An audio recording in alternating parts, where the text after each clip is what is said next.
ini tinggal menghitung jari. Nggak kerasa ya, MotoGP sudah masuk di penghujung kalender. Tapi tenang, jangan sedih karena tahun depan ada banyak kabar baru yang layak buat GP Mania tunggu. Eits, cerita lengkapnya akan dibahas sebentar lagi ya. Sekarang Sabrina mau ingetin GP Mania untuk simak ulasan yang akan tayang di segmen ini.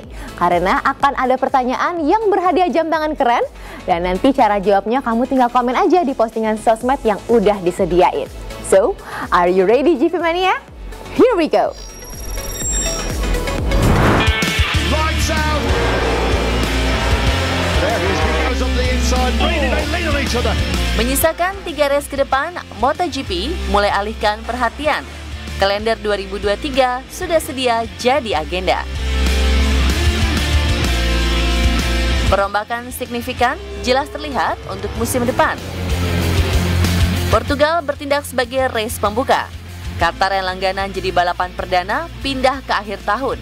Imbas peran sebagai tuan rumah Piala Dunia dan renovasi sirkuit. Mandalika yang tahun ini berada pada bulan Maret bergeser ke pertengahan Oktober. Nah, ini dia yang paling menarik perhatian. Tentu saja kehadiran Kazakhstan dan India sebagai tuan rumah anyar.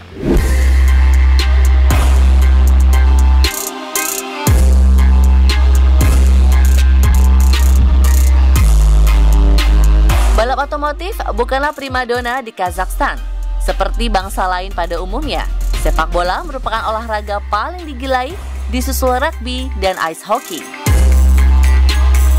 Namun negara terluas ke-9 di dunia ini sudah canangkan menjadi tuan rumah MotoGP sejak tahun 2012. Semua berkat sosok Crazy Rich bernama Dastan Ibragimov. Ia merupakan putra Alijan Ibragimov, pengusaha konglomerat di bidang pertambangan.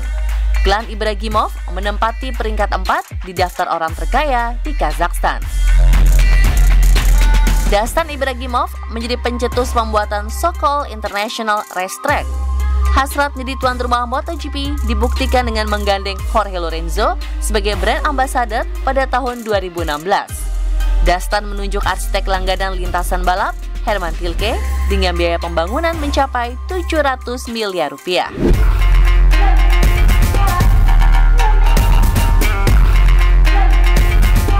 Populasi terbanyak kedua di dunia. Sepeda motor sebagai moda transportasi utama. Sirkuit syarat kemegahan. Hadirkan pengalaman perdana.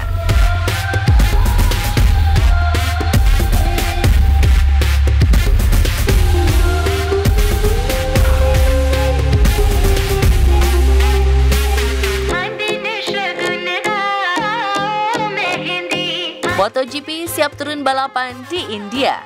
Negara kental akan budaya. Ragam kuliner tiada tara. Dan konstruksi megah memikat mata. Urusan balap, negeri Bollywood tak perlu dipertanyakan. Booth International Circuit sudah teruji sebagai penyelenggara Formula One pada tahun 2011 hingga 2013.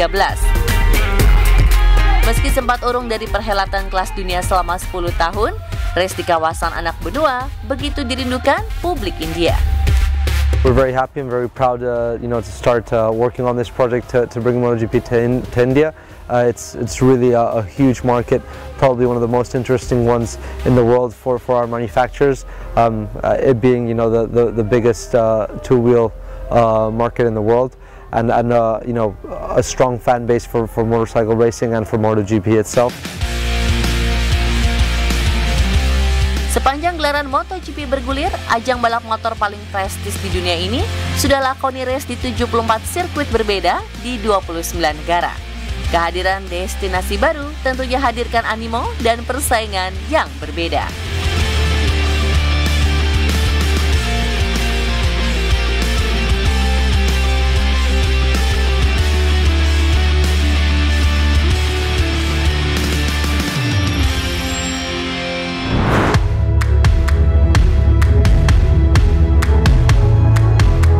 Mania, penasaran gak sih Apa yang membuat motor MotoGP bisa begitu kencang?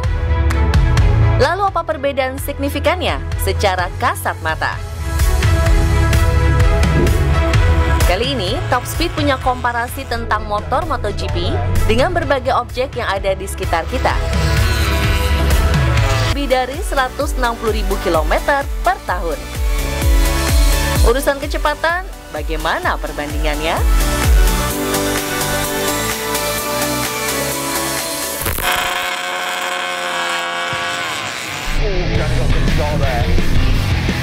Vlogger asal Inggris Matt Watson hadirkan balapan yang melibatkan 3 jenis kendaraan berbeda.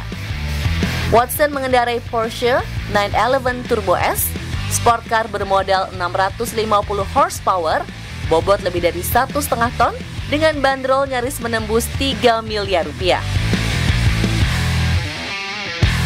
Motor konvensional kelas sport KTM Super Duke R Evo ditunggangi ex pebalap lokal Inggris Chris Nordhover, 185 horsepower dengan bobot 185 kg.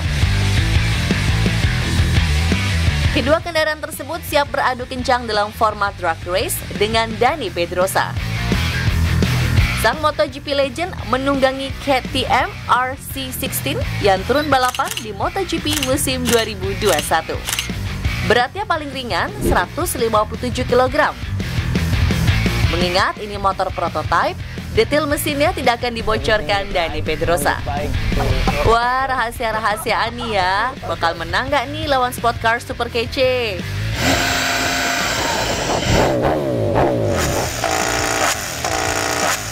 Oke, sekarang kita mulai balapannya.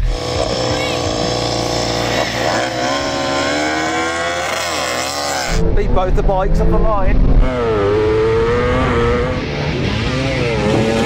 Come on, 911. Oh, here comes Danny now. Here comes Chris. No, he doesn't.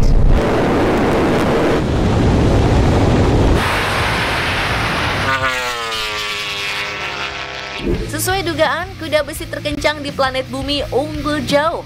Dengan jarak 1/4 mil atau 400 meter, Dani Pedrosa finish dengan catatan waktu 9,2 detik, Porsche 10,3 detik, dan motor KTM 10,9 detik. Wah, mau balapan model gimana juga, tetap pasti yang menang motornya MotoGP. Selamat ya Dani Pedrosa.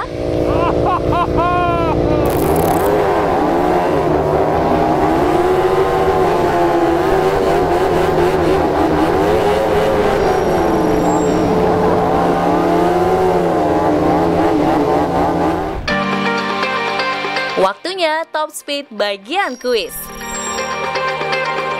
Langsung aja jawab di Instagram @officialMotoGP T7 ya.